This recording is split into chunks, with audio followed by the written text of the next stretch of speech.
This is CBN NewsWatch. And it is Friday, April 16, 2021. I'm Efrem Graham. Ahead today, an overnight shooting at a FedEx facility. What we've learned about that deadly incident we'll be sharing with you. Anger in the streets of Chicago following footage of a shooting that took a teenager's life. An attempt to pack the courts why there's bipartisan pushback. And how the Museum of the Bible is celebrating a D.C. holiday. All those stories and more are ahead in this edition of CBN NewsWatch. We begin this half hour with this. Today we are learning about another mass shooting in America. This one unfolded in Indiana last night at a FedEx facility. 8 people lost their lives and police say the shooter killed himself. Several other people were injured when gunfire erupted at the facility near the Indianapolis International Airport. At least 4 have been taken to the hospital. Police say it is too early at this hour to tell whether the shooter was an employee at the facility. Protesters took to the street in Chicago last night after the police department released footage that shows a 13-year-old Latino boy dropping his handgun and raising his hands less than a second before a white police officer shot and killed him last month. A still frame taken from Officer Eric Stillman's body camera footage shows Adam Toledo wasn't holding anything and had his hands at least partially up when Stillman shot him in the chest at 2:30 in the morning on March 29th. Mayor Lori Lightfoot has asked citizens to remain calm after seeing the video. The officer has been placed on administrative duties pending the outcome of this investigation. We turn now to the release of the footage and other investigation materials come at a sensitive time with the ongoing trial in Minneapolis of former police officer Derek Chauvin. Yesterday, Chauvin spoke for the first time in the George Floyd case. He invoked his Fifth Amendment right against self-incrimination and did not take the stand in his murder trial. I have repeatedly advised you that this is your decision and your decision alone, right? Correct. We have gone back and forth on the matter would be kind of an understatement, right? Yes, it is. Have you made a decision today whether you intend to testify or whether you intend to invoke your Fifth Amendment privilege? I will invoke my Fifth Amendment privilege today. Chauvin's attorney is trying to prove the 19-year Minneapolis police veteran did what he was trained to do and that George Floyd died because of his illegal drug use and underlying health problems. Turning now to politics, some influential Democrats on Capitol Hill are working to pack the Supreme Court with new justices appointed by President Joe Biden. But as Jennifer Wishon explains, the plan is getting bipartisan pushback. Standing in front of the Supreme Court Thursday, congressional Democrats introduced the Judiciary Act of 2021. They say the court's standing is damaged because President Trump and Senate Republicans added 3 new justices. And the way we repair it is straightforward. We undo the damage that the Republicans have done by restoring balance. And we do it by adding 4 seats to the court to create a 13-member Supreme Court. 4 new seats to be filled by President Biden. Some people will say we're packing the court. We're not packing it. We're unpacking it. Senator McConnell and the Republicans packed the court over the last couple of years. Liberal activists had pushed for the idea, but not all Democrats are on board. I think if you try to expand it right now, that's going to further polarize and tear apart this country. Packing the court was a big issue during the election, and last week President Biden set up a commission to look at possible court reforms. One of the issues they'll look at is, of course, the size of the court, but they'll also look at the court's role in the constitutional system, the length of service, the turnover of justices. For now, Speaker Nancy Pelosi says she's not bringing the bill to the House floor. I don't know that that's a good idea or a bad idea. I think it's an idea that should be considered, and I think the president's taken the right approach to have a commission to study such a thing. It's a big step. She clearly doesn't have the vote. She's a good vote counter. She does not have the votes on the House floor. She doesn't have those moderate Democrats to go along. But if you have the commission that she supports and you go with that first and then you get the commission results, then the bill, I think that's the trick for Democrats of how they're going to try to do this. Republicans say it's another example of Democrats wanting to change the rules when they don't get their way. Now, if Republicans had introduced a bill to add 4 Supreme Court seats for the last president to fill, there would have been weeks of wall-to-wall outrage on every newspaper and cable TV channel. The president famously didn't take a position on the issue during the campaign, but he did say this. I've already spoken on, I'm not a fan of court packing. And the late Supreme Court Justice Ruth Bader Ginsburg, a liberal icon, was also against it, telling NPR in 2019, 9 seems to be a good number. Well, if anything would make the court appear partisan, it would be that. One side saying, when we're in power, we're going to enlarge the number of judges, so we will have more people who will vote the way we want them to. In a speech last week, Justice Stephen Breyer, appointed by President Clinton, spoke against court packing, saying, think long and hard before embodying those changes in law. Jennifer Wishon, CBN News. President Joe Biden says America will end its longest war and withdraw all U.S. troops from Afghanistan by September 11th. NATO announced it will do the same. This will end the almost 20-year military mission after 2,300 Americans and over 40,000 Afghan civilians have been killed. The pullout was first negotiated last year by President Donald Trump, who signed a deal with the Taliban. President Biden says the U.S. will remain committed to Afghanistan. CBN's David Brody also spoke about the troop withdrawal with the number 2 Republican in the Senate, Senator John Thune from South Dakota. Well, let me start with this. First on Afghanistan, I guess the bottom line is what's going to happen here? Is this the right move by President Biden to fully pull out all of our troops? It is not the right move. I think it's a big mistake. I know there's a lot of pressure from the left in this country to get out of Afghanistan, but we have a lot invested there over a long period of time. And the one thing that we don't want to do is create the conditions there that are favorable for terrorist organizations to train and prepare and plan attacks against the United States. And the one thing that the question they can't answer is what happens with the Taliban if they're back in charge in Afghanistan. These decisions need to be conditions-based, David. They need to be based on what's happening on the ground, not artificial timelines. We've said that repeatedly. And we don't have a big force there right now, but we haven't lost lives there of late. But we need to maintain an adequate force to ensure that all the gains that we've achieved there these past many years, which have come at great sacrifice, both in the form of loss of lives and injuries to a lot of American servicemen and women, that those are not in vain. We turn now to Russia, where the foreign minister was asked why it has tens of thousands of troops deployed along Ukraine's eastern border. He replied, the answer is very simple. We live there. It is our country. Moscow has amassed troops, tanks, artillery, and armored personnel carriers along its shared border with Ukraine in recent weeks, prompting concerns in Washington and European capitals about Russia's ambitions. Our George Thomas is taking a closer look. Living along Ukraine's border with Russia are once again bracing for possible war. People in eastern Ukraine are really scared. Michael Cherenkov with the Christian group Mission Eurasia just returned from the front line. Mission Eurasia runs several bread-making facilities in the war zone.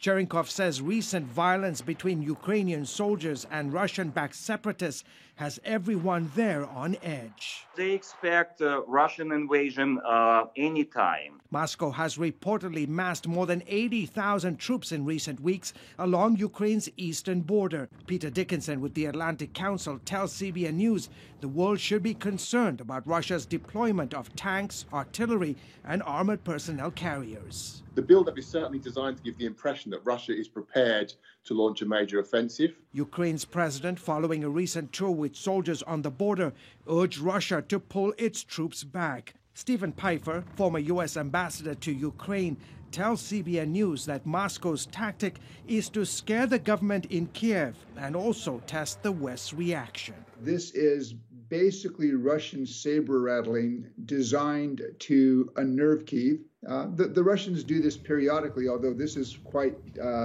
different in terms of the scale. Secretary of State Antony Blinken expressing concern about Russia's troop buildup. We have real concerns about Russia's actions on the borders of Ukraine. There are more Russian forces massed on those borders than at any time since 2014. The question is Russia going to continue to act aggressively and recklessly? If it does, the president's been clear there'll be costs. The White House, however, not saying whether the U.S. would intervene if Moscow launched an invasion. Still, 2 U.S. Navy destroyers are headed to the Black Sea as a warning to Russia. Ukrainian forces and Russia-backed separatists have been fighting in eastern Ukraine since Moscow's 2014 annexation of the Crimean Peninsula. More than 14,000 people have died in the conflict as efforts to reach a peace agreement have stalled. Meanwhile, Cherenkov's group remains in the war zone, helping not only feed the hungry, but also share the gospel with those living on the front lines. We encourage local people to trust God, to pray, and that's our Christian message, just to turn their hearts toward God and Jesus Christ. George Thomas, CBN News. Israel is on the brink of a post-COVID life, and the country is prepared to welcome visitors again. Middle East Bureau Chief Chris Mitchell joining us now to talk more about this. So, Chris, this news is coming more than a year after Israel closed its border to foreigners to fight the spread of the coronavirus. What's making the country more comfortable now? Well, right now, Ephraim, there's lower COVID cases and there's lower mortality. In fact, the cases right now here in Israel have been down 97% just in the last couple of months since January. And that's due to the fact that more than half the country right now, 4.9 million people, have received both the vaccination shots. And one expert has actually gone so far as to say we're at sort of a herd immunity right now, and which Israel actually could be the first in the world to get that, and that's all due to that massive vaccination effort by Israeli Prime Minister Netanyahu. And also this coming Sunday, in just a couple of days, Israel is going to be lifting its outside mask mandate. You still have to wear a mask if you go inside, but a lot of Israelis are pretty excited about that, and they're enjoying the new sense of freedom here in Israel. I can imagine. Now, there are restrictions to this move. Tell us what's required of tourist groups and when can they come in? Yeah, well, that's what a lot of people have been asking me. When can tourists re-enter Israel? It's been over a year now since tourists have been able to come in. On May 23rd, next month, both the Health Ministry and the Tourism Ministry agreed that small groups can come in, but they must be fully vaccinated. In other words, probably 2 shots of the Pfizer, for example. They have to have a negative COVID test before they actually get on the plane. And then once they get here, they have to have a serology test, which means they prove they have the antibodies against the COVID-19. But it's a small beginning, but great news for the tourism industry, which is one of the largest here in Israel. I can imagine. Is this a sign you think the country is going to fully reopen soon? It's on its way. It's in stages, both internally here. I mean, for example, yesterday was the Independence Day. Thousands of Israelis went to the parks and enjoyed barbecues. They didn't do that last year. And also, so I think in stages and also in outside, I think they're working with other countries to accept their vaccination, also allowing some immigrants to come in on an emergency basis. But I think Israel is step by step on its way to being open both internally and to the rest of the world. Before we let you go real quick, what's on Jerusalem Dateline this evening? Well, first of all, we have a story about the controversial green passport, which means people that aren't vaccinated are limited to certain places they can go. We have an exciting story about the Tower of David Museum, where they discovered what's called a Tyre coin. It was used to pay the temple tax, really bringing the Gospels alive. And we have a miracle birth, the birth of Israel story about independence, which Israelis celebrated yesterday. All right, Chris Mitchell, thank you so much. I want to remind you at home that you can see more news from the Middle East and Chris Mitchell, as well as the entire team there. You can watch it at 8:30 Eastern. That is Jerusalem Dateline this evening. Back here in the United States, the number of new coronavirus infections is trending in the wrong direction. In just the past month, the United States has seen a 30% increase in new cases. In hotspots like Michigan, at least 24 hospitals say they're reporting at 90% capacity. There's just no more room. ICUs are filling up. Unfortunately, ventilators are being taken up as well. The surge comes as Pfizer reveals those who get its 2-shot vaccine might need a 3rd jab within a year, and the Johnson & Johnson vaccine right now is still on pause. The Centers for Disease Control has a new report on the health impact of keeping middle seats open. Delta Airlines is the only major airline that has its empty middle seats policy active, but that is set to end actually May 1st. This comes as the CDC says that having passengers sit farther apart on places helps to reduce exposure to viruses like COVID-19. It used data from 2017, so the test subjects did not have masks on. Airlines have multiple measures in place to prevent the spread of COVID, including having passengers fill out pre-health forms using disinfection protocols and hospital-grade ventilation systems. Coming up, how your tax dollars are really being spent. We've got this story for you when we come back.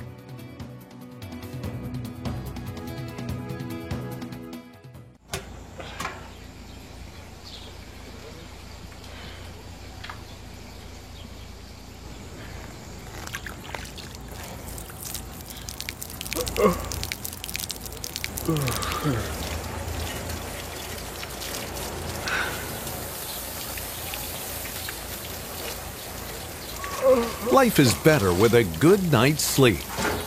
Get your free DVD or booklet of Protect Your Sleep as the world watches from the outside. It's a big diplomatic tug of war here in the Middle East. Go inside the story with Jerusalem Dateline. Israeli archaeologists are talking about a discovery that could change the thinking about the Temple Mount. Join CBN Jerusalem Bureau Chief Chris Mitchell and get the biblical perspective on the events shaping the world. What starts in Israel then ends up going to other places.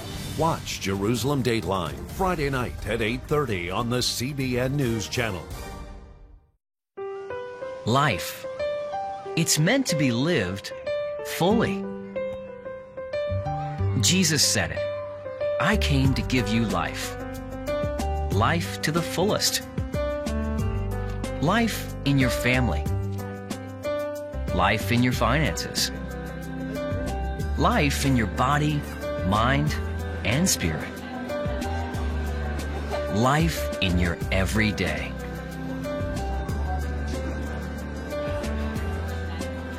At CBN.com, we're taking what Jesus said seriously. We're here to help you discover life. Life. Live it fully. CBN.com.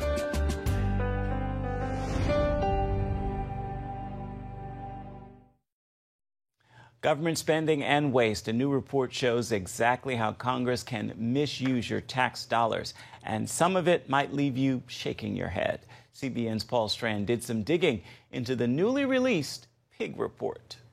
A number of lawmakers still concerned about spending and deficits joined in a virtual news conference to highlight out-of-control spending they say could eventually bankrupt America. There's a dirty little secret in this town, and there's a consensus that says spending and debt just don't matter. The 2021 Pig Book highlights some of Capitol Hill's latest cases of wasteful spending. $1.7 billion for 17 F-35 jet fighters not even requested by the Pentagon. $663,000 to help wipe out the brown tree snake.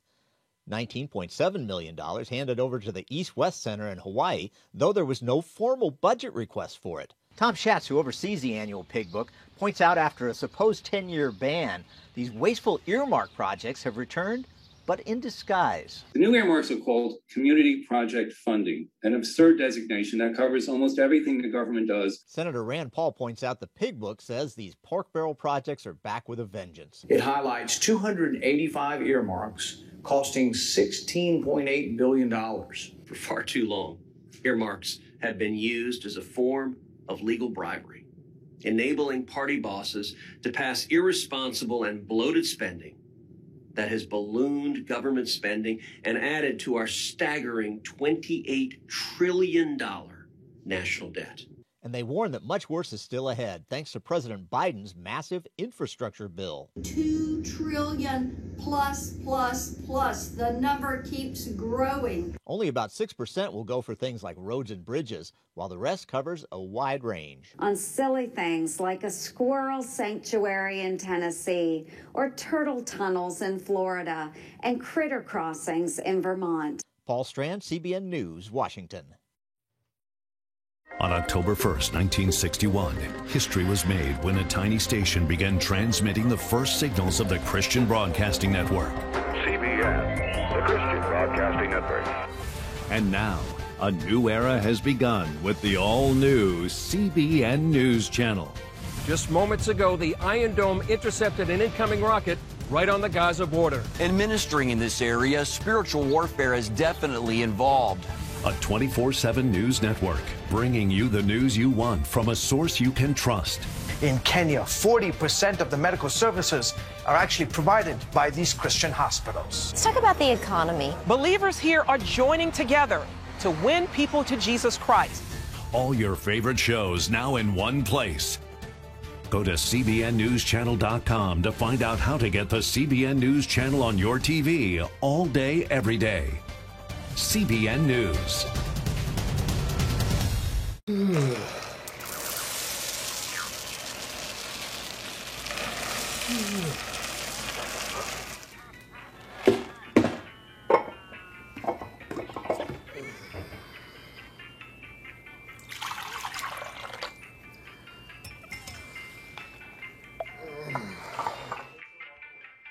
Life is better with a good night's sleep. Get your free DVD or booklet of Protect Your Sleep today. Life. It's meant to be lived fully. Jesus said it. I came to give you life. Life to the fullest. Life in your family. Life in your finances. Life in your body, mind, and spirit. Life in your everyday. At CBN.com, we're taking what Jesus said seriously. We're here to help you discover life. Life. Live it fully. CBN.com. Basketball legend Michael Jordan is honoring one of the greatest basketball players of all time, Kobe Bryant.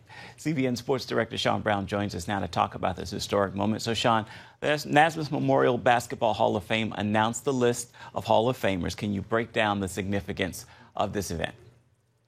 Well, I'll tell you, man, this event, what it does is it highlights basketball excellence and genius. Players, coaches, men and women who basically did it better than everyone else. They helped to advance the game of basketball, both on the court and off the court. And I tell you, man, this class is pretty amazing, man, with the names that are coming, which I'll get to in a moment. But I'll tell you, the significance of Jordan presenting for Kobe. Of course, Kobe looked up to Michael Jordan, modeled his game after him, from the crossover, the step back jumper, the work ethic, just trying to be as best he could, even though he got 5 championships and not 6. He didn't get 6, but he did get 5. And when it comes to coaches, you're looking at coaches, you know they're going to have a great team. For players like Kobe Bryant, you could not take your eyes off of them. You wanted to see what they were going to do with the ball next. And they just helped to advance the game. And so it's just a really, really exciting to see these players and coaches honored during this event. Indeed. Talk more about who else is being honored during this event. Ephraim, man, listen to these names. Tim Duncan, Kevin Garnett, Dave Robinson, Isaiah Thomas. Come on, man. WNBA legend Tamika Catchings, NBA coach Rudy Tomjanovich, longtime FIBA exec Patrick Baumann, who passed away in 2018 on the college ranks. Barbara Stevens, Kim Mulkey, of course, Eddie Sutton, who we lost last May, a longtime Oklahoma State coach.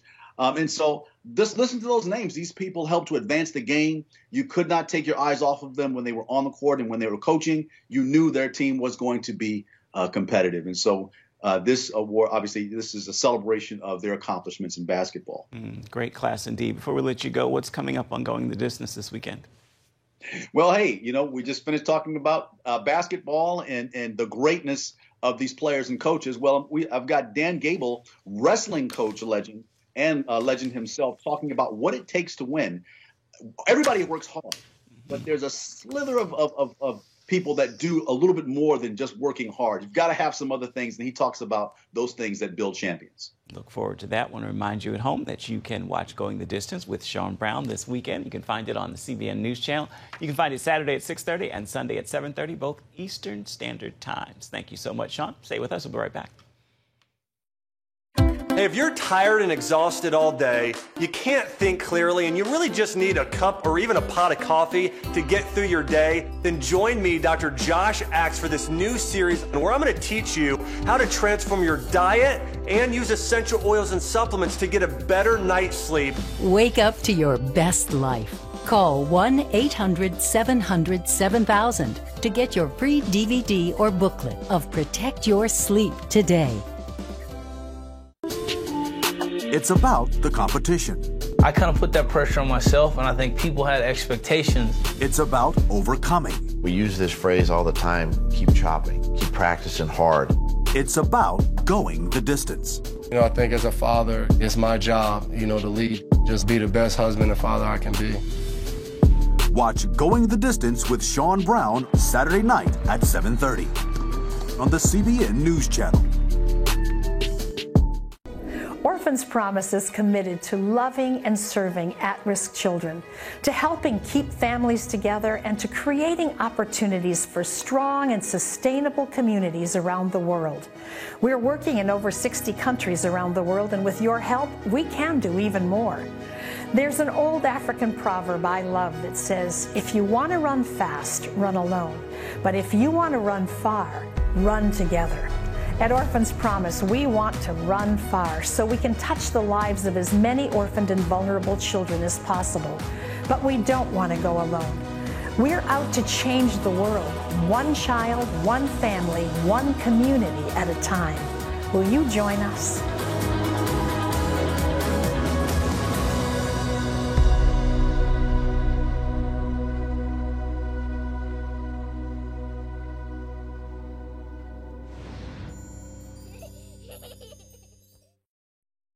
Family Fun is back in time for summer. Universal Studios Hollywood reopened this week. Today marks the first day it's open to the general public.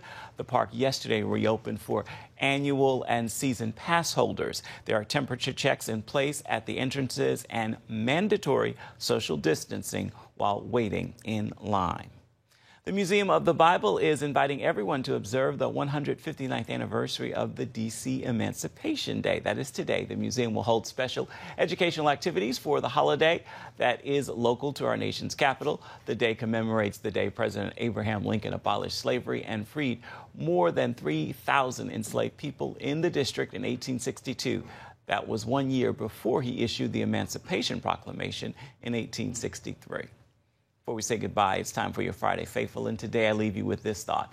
There is nothing too hard for God. He can do everything except fail. There is no failure in him. Know this, he will hear you when you call, catch you when you fall, and he will always be there. There is no failure in him. With that word, make this a fabulous Friday and a faith-filled Friday as well. That's going to do it for this edition of CBN News Watch. You can always find more of our programs on the CBN News Channel. You can find them there anytime, as well as online at cbnnews.com. We'd love to know what you think about the stories you've seen here today. You can email us, newswatch@cbn.com, the email address right there at the bottom of your screen. We're also on Instagram, Facebook, and Twitter, and would love to hear from you. Have a wonderful weekend. We'll see you back here on Monday.